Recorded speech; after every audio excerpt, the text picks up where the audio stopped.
Hi guys, di Ito pa ulit ako kami. ready. Ito ulit kami. Manonood kami ng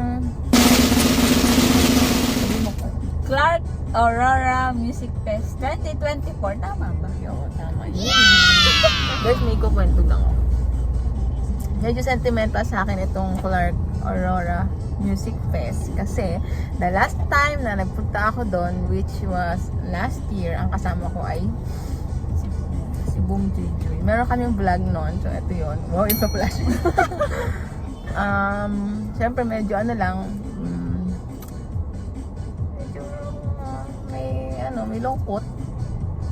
Kasi siyempre nanood kasama. Pero itong dalawa hindi namin to kasama dati kasi ito ay may work, ito ay ewan ko kung anong reason. Ayaw niya nung time. Ayoko lang. Hindi pa siya fan Hindi daw siya fan ng music. ng music nung time na yon. So nag-commute lang kami noon. Tapos nag-promise ako sa kanya na sa susunod na pupunta kami. Kasi sabi namin every year na kami pupunta ay magka-car na kami. So ngayon naka-car na kami. Kaso ano siya? Things happen. Nandiyan lang siya katabi ni Ella. Sila niya nakikita. Ayun siya. Yan lang. Samahan niyo kami. Ang mga, ano ba tawag sa atin? First day kasi mga ano yun eh, mga Gen Z. Mga titas. Titas. Mga titas to, yung mga kamikaze, mga Tapos peony. yung suot namin na tingnan niyo guys. Full blue. Hindi kami nag-usap. Blue for today's video. Ang lapit niya lang kasi sa mata, di ba mainit na nun? So guys. Tapos di ba nag-intro pa lang kami pero 2 minutes na. Bye-bye guys! See you sa Aurora. Bye! Hi guys! Nandito na kami sa Pampanga at kami ay mag-check-in muna sa Eurotel. Hello guys! Ano si Togi? Nandito na kami sa Clark Global City. Nakapag-park na kami. Look. Punta na kayo dito. Marami pang parking. Pag in-upload namin ito, tapos na siya. Ayan guys. So maglalakad na kami going to the venue. Good luck sa pila. Bye-bye! Guys, nandito na kami. Ayun sila ang Kento. Entrance na kami. Guys, ito yung pila. Andun yung ano. Andun. Guys, nakapila na kami sa Go. Hi mga person! Nakapila na kami sa Go because we are. Tada! Guys, nandito na kami.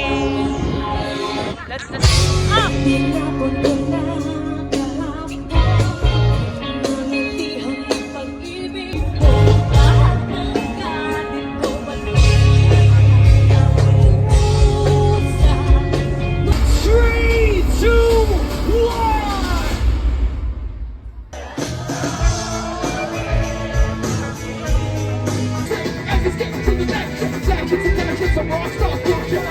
Magkikita tayo muli para batang kinikilig.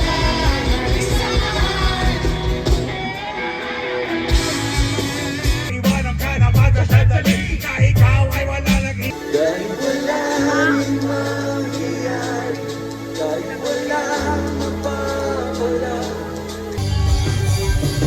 Ika na! Ika na!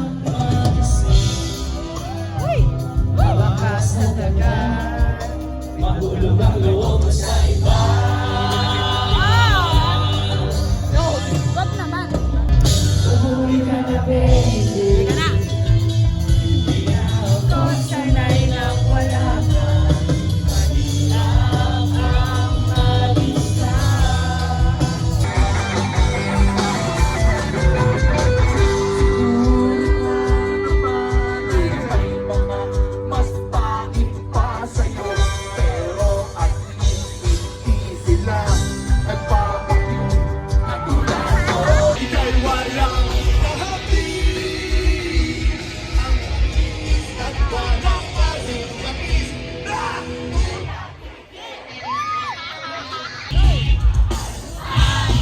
Siya